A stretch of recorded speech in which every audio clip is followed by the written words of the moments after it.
বিয়ের প্রথম ৫ বছর একটা মেয়ে বাবার বাড়িতে যাওয়ার জন্য যেই পরিমাণ পাগলামি করে, সেই পরিমাণ পাগলামি ৫ বছর পরে আর থাকে না। কারণ তখন বাচ্চারা সবাই সিঁড়ি খেয়ে নিয়েছিলাম। আল্লাহ তাআলা খুব ভালোভাবে সেই বিপদ থেকে সাথে, সাথে উদ্ধারও করে দিল।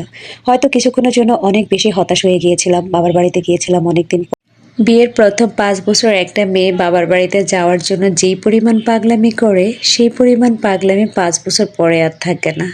কারণ তখন বাচ্চা-কাচ্চা বড় হয়, স্কুলে যায়, সংসার বাড়ে হয়। তখন আর সেই ইচ্ছে থাকলেও যেতে মন চায় না।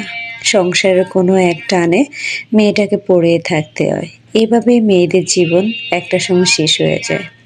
কি বাস্তব কথা, তাই না? আসসালামু আলাইকুম, welcome to my daily kitchen and ব্লগে।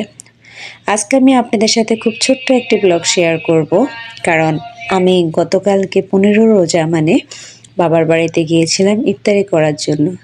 অনেক আশা করে ইফতারি করতে গিয়েছিলাম সংসারের সকল টুকিটাকি কাজ গুছিয়ে, কিন্তু বলে না আল্লাহ তাআলার আশাটা হচ্ছে সবচাইতে বড় কথা। এমন একটা বিপদে পড়ে গিয়েছিলাম যে সেখান থেকে খুবই তাড়াহুড়া করে ইফতারি করে চলে আসতে হলো। তো বিপদটা কি সেটা আমি বলবো না, তবে বলবো যে সৎ মানুষকে আল্লাহ তাআলা কখনো ঠকায় না। এত বড় বিপদে পড়েছি যে মনে করেছি কখনো উঠতেই পারবো না, কিন্তু আল্লাহ তাআলা খুব ভালোভাবে সে বিপদ থেকে সাথে সাথে উদ্ধারও করে দিল। হয়তো কিছুক্ষণের জন্য অনেক বেশি হতাশ হয়ে গিয়েছিলাম, বাবার বাড়িতে গিয়েছিলাম অনেক দিন পরে, সেভাবে ইফতারি টিফতারি করতে পারিনি বা সবার সাথে সেইভাবে সময় কাটাতে পারিনি। ভাই বোন আমরা সবাই একসাথে হয়েছিলাম, ওইভাবে কোনো ধরনের স্মৃতিও রাখতে পারিনি। একটা সময় থেকে আমরা প্রায় ১০ বছরের মতো ভাই বোন বিয়ের পরেও একসাথেই ছিলাম। মা বাবা ভাই বোন সবাই পাশাপাশি ছিলাম। বিপদে আপদে সবসময় একসাথে একে অপরের পাশে ওতপ্রোতভাবে জড়িত ছিলাম। কিন্তু হঠাৎ করে ভাইয়া একটু দূরে জমি কেনার কারণে সে তার জমির পাশেই চলে গিয়েছে বাসা নিয়ে, ওখানে বাড়ি করবে বলে। তো আমাদেরও আর সেভাবে এখন আর বাবার বাড়িতে যাওয়া হয় না, একটু দূরত্ব হয়ে গিয়েছে।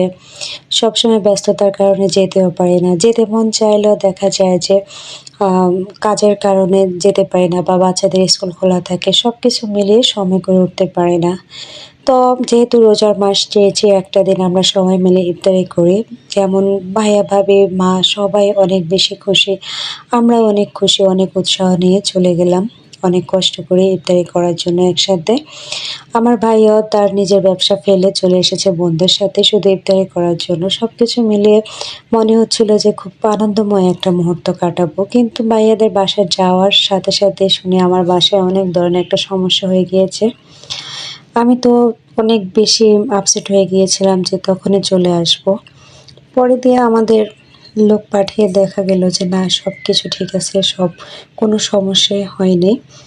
পরে দিয়ে আমরা কোনো রকম ইফতারিটা করে আবার চলে আসলাম। কোনো একটা সময় ঠিকমতো কাটাতে পারলাম না, খুবই খারাপ লাগলো। আবার কবে না কবে যাই তাদের বাসায় সেটারও ঠিক নাই, কারণ গ্রামে চলে যাব ঈদের সময়। পরবর্তীতে একা হয়ে গেলে হয়তো সেভাবে যাওয়া হবে না। সবচাইতে বেশি মিস করে আমার ভাইয়ের ছেলে মেয়েগুলোকে। ওরা এত বেশি আন্টির জন্য বা ফুফির জন্য পাগল, আর কি বলবো। আমি কোথাও এরকম নজিরবিহীন কাহিনী দেখিনি যে ভাইয়ের ছেলে মেয়ে ফুফিদের জন্য এত পাগল হয়। মানে কি বলবো, সব কিছু মিলিয়ে অনেক বেশি খারাপ লেগেছিল। ইফতারের সময় আমি সামান্য একটু ভিডিও করেছিলাম, পুরোটা ভিডিও করতে পারিনি, মন খারাপ বা সবাই আপসেটের কারণে।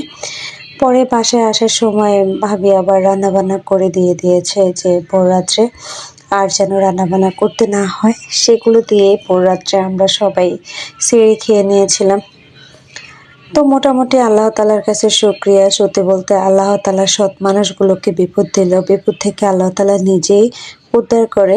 হাজার শুকরিয়া জানাই আল্লাহ তাআলার কাছে। তো আমার আজকের ব্লগটি কেমন লেগেছে সবাই জানাবেন। আসসালামু আলাইকুম।